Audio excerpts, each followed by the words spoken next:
ಮಾಘ ಮಾಸದಲ್ಲಿ ಬರುವಂತ ಹುಣ್ಣಿಮೆ ಬಗ್ಗೆ ಮಾಹಿತಿಯನ್ನ ತಿಳಿಸ್ಕೊಡ್ತಾ ಇದ್ದೀನಿ.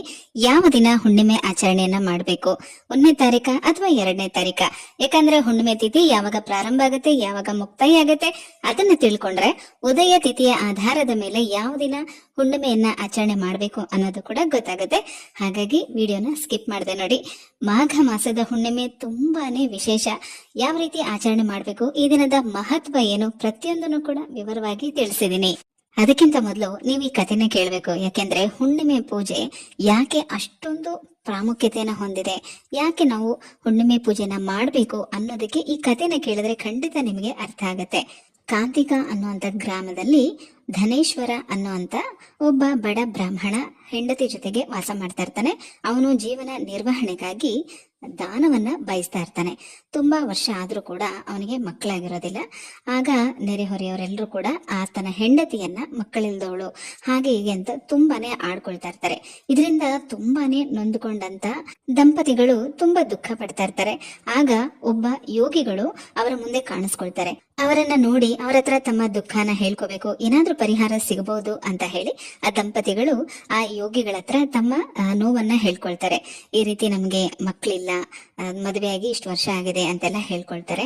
ಆಗ ಆ ಯೋಗಿಗಳು ಆ ದಂಪತಿಗಳಿಗೆ ಕಾಳಿ ದೇವಿಯನ್ನ ಪೂಜೆ ಮಾಡುವಂತ ಒಂದು ವ್ರತವನ್ನ ಹೇಳ್ಕೊಡ್ತಾರೆ. ಇದೇ ಮಾಘ ಮಾಸದ ಅಮಾವಾಸ್ಯೆ ದಿನದಿಂದ 15 ದಿನಗಳ ಕಾಲ ನೀವು ಕಾಳಿ ಮಾತೆಯನ್ನ ಈ ರೀತಿ ಮಂತ್ರಗಳನ್ನ ಹೇಳ್ಕೊಂಡು ಪೂಜೆ ಮಾಡ್ತಾ ಬನ್ನಿ. 16ನೇ ದಿನಕ್ಕೆ ಆ ದೇವಿ ನಿಮ್ಗೆ ಪ್ರತ್ಯಕ್ಷವಾದ್ರೆ ನಿಮ್ಗೆ ನೀವು ಬಯಸಿದಂತ ಫಲ ಸಿಗುತ್ತೆ ಅಂತ ಹೇಳ್ತಾರೆ. ಅದರಂತೆ ಅವರು ಹೇಳ್ಕೊಟ್ಟ ಹಾಗೇನೆ ಇವರು ಕೂಡ ಅದೇ ಮಾಘ ಮಾಸದಲ್ಲಿ ಅಮಾವಾಸ್ಯೆ ದಿನದಿಂದ ಪೂಜೆ ಮಾಡೋದಕ್ಕೆ ಮಂತ್ರಗಳನ್ನ ಹೇಳ್ಕೊಂಡು ಪೂಜೆ ಮಾಡೋದಕ್ಕೆ ಶುರು ಮಾಡ್ತಾರೆ. 16ನೇ ದಿನ ಅಂದ್ರೆ ಇದೇ ಮಾಘ ಮಾಸದ ಹುಣ್ಣಿಮೆ ದಿನ ಕಾಳಿಕಾ ಮಾತೆ ಅವರಿಗೆ ಪ್ರತ್ಯಕ್ಷ ಆಗಿ ಸತತವಾಗಿ 32 ಹುಣ್ಣಿಮೆ ದಿನ ನೀವು ದೀಪವನ್ನ ಹಚ್ಚಿ ಪ್ರಾರ್ಥನೆ ಮಾಡ್ಕೊಳ್ಳಿ, ಖಂಡಿತ ನಿಮ್ಮ ಸಂಕಲ್ಪ ಈಡೇರುತ್ತೆ ಅಂತ ಹೇಳ್ತಾರೆ. ಅದರ ಜೊತೆಗೆ ಅವ್ರಿಗೆ ಒಂದು ಸಣ್ಣ ಪರೀಕ್ಷೆನೂ ಕೂಡ ಇಡ್ತಾರೆ. ನೀವು ಬಯಸಿದಂತ ಫಲ ನಿಮ್ಗೆ ಸಿಗತ್ತೆ.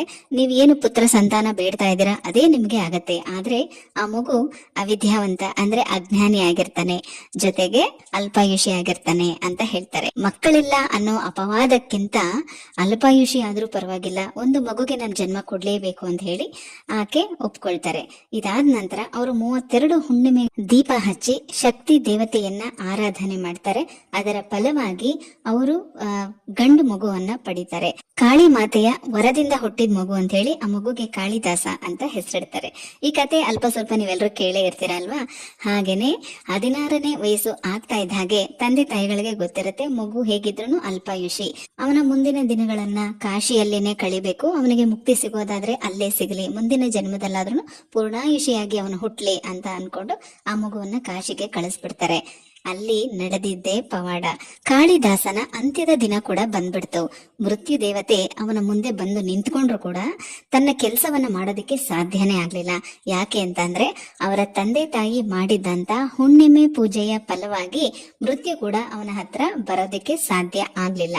ಇದರಿಂದ ಮತ್ತೆ ಕಾಳಿದಾಸನಿಗೆ ದೀರ್ಘಾಯುಷ್ಯದ ಆಶೀರ್ವಾದ ಸಿಕ್ತು. ಅದಾದ್ಮೇಲೆ ಮುಂದೆ ಕೂಡ ಅದೇ ಕಾಳಿ ಮಾತೆಯ ಅನುಗ್ರಹದಿಂದನೇ ಅವರು ದೊಡ್ಡ ಕವಿ ಕೂಡ ಆಗ್ತಾರೆ. ಸ್ನೇಹಿತರೆ, ಈಗ ನಿಮ್ಗೆ ಅರ್ಥ ಆಗಿದೆ ಅಲ್ವಾ ಹುಣ್ಣಿಮೆ ಪೂಜೆಗೆ ಎಷ್ಟು ಮಹತ್ವ ಇರುತ್ತೆ ಅಂತ. ನಾವು ಆ ದಿನ ಮಾಡುವಂತ ಪೂಜೆ ದೀಪಾರಾಧನೆಗಳು ನಮ್ಮ ಜನ್ಮ ಜನ್ಮಾಂತರದ ಪಾಪ ಕರ್ಮಗಳನ್ನ ಕಳೆಯುತ್ತೆ, ನಮ್ಮ ಬೇಡಿಕೆಗಳು ಈಡೇರುತ್ತೆ, ನಮ್ಮ ಜೀವನದಲ್ಲಿ ಸಾರ್ಥಕತೆ, ಸಕಾರಾತ್ಮಕ ಶಕ್ತಿ, ಧನಾತ್ಮಕ ಶಕ್ತಿ ಎಲ್ಲ ಕೂಡ ಹೆಚ್ಚಾಗುತ್ತೆ. ಒಟ್ಟಾರೆ ಹೇಳ್ಬೇಕು ಅಂದ್ರೆ ಮನೆಯಲ್ಲಿ ಒಂದು ಪಾಸಿಟಿವ್ ಎನರ್ಜಿ ಹೆಚ್ಚಾಗತ್ತೆ. ಬನ್ನಿ ಈಗ ಹುಣ್ಣಿಮೆ ತಿಥಿ ಯಾವಾಗ ಪ್ರಾರಂಭ ಆಗುತ್ತೆ, ಯಾವಾಗ ಮುಕ್ತಾಯ ಆಗತ್ತೆ ತಿಳ್ಕೊಳ್ಳೋಣ.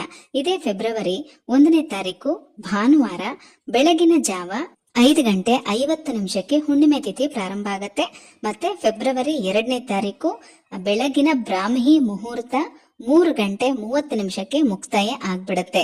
ಅಂದ್ರೆ ಉದಯ ತಿಥಿಯ ಆಧಾರದ ಮೇಲೆ ಫೆಬ್ರವರಿ 1ನೇ ತಾರೀಕೇನೆ ಭಾನುವಾರ ಪೂರ್ತಿ ಅಮಾವಾಸ್ಯೆ ಸಿಗತ್ತೆ. ಹಾಗಾಗಿ ಸತ್ಯನಾರಾಯಣ ಸ್ವಾಮಿ ಪೂಜೆ ಮಾಡುವಂತವ್ರು, ಬೇರೆ ಬೇರೆ ಹುಣ್ಣಿಮೆ ವ್ರತ ಪೂಜೆಗಳನ್ನ ಮಾಡುವಂತವ್ರು ಭಾನುವಾರನೇ ಮಾಡ್ಬೇಕು. ಈ ದಿನ ಮಾಘ ಸ್ನಾನಕ್ಕೂ ಕೂಡ ಅತ್ಯಂತ ಪ್ರಾಮುಖ್ಯತೆ ಇರುತ್ತೆ. ತುಂಬಾ ಜನ ತ್ರಿವೇಣಿ ಸಂಗಮದಲ್ಲಿ ಈ ದಿನ ಸ್ನಾನ ಮಾಡ್ತಾರೆ.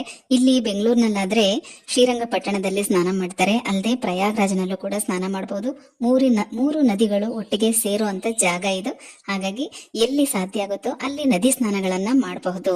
ಈ ದಿನ ಹುಣ್ಣಿಮೆ ಪೂಜೆ ಮಾಡುವಂತವ್ರು ಬೆಳಗ್ಗಿನ ಬ್ರಾಹ್ಮಿ ಮುಹೂರ್ತದಲ್ಲಿ ಸ್ನಾನ ಮಾಡಿ ಆ ನಂತರ ಬೆಳಗ್ಗೆ 6 ಗಂಟೆಯಿಂದ ಮಧ್ಯಾಹ್ನ 12 ಗಂಟೆ ತನಕ ಒಳ್ಳೆ ಶುಭ ಮುಹೂರ್ತ ಇರುತ್ತೆ. ಈ ಸಮಯದಲ್ಲಿ ಮನೆಯಲ್ಲಿ ಹುಣ್ಣಿಮೆ ದಿನ ಮಾಡುವಂತ ಲಕ್ಷ್ಮೀ ಪೂಜೆ ಆಗಿರಬಹುದು ಅಥವಾ ಸತ್ಯನಾರಾಯಣ ಸ್ವಾಮಿ ವ್ರತಗಳನ್ನ ಮನೆಯಲ್ಲಿ ಮಾಡುವಂತವ್ರು ಈ ಸಮಯದಲ್ಲಿ ಮಾಡಬಹುದು. ತುಂಬಾ ಒಳ್ಳೆ ಸಮಯ ಇರುತ್ತೆ.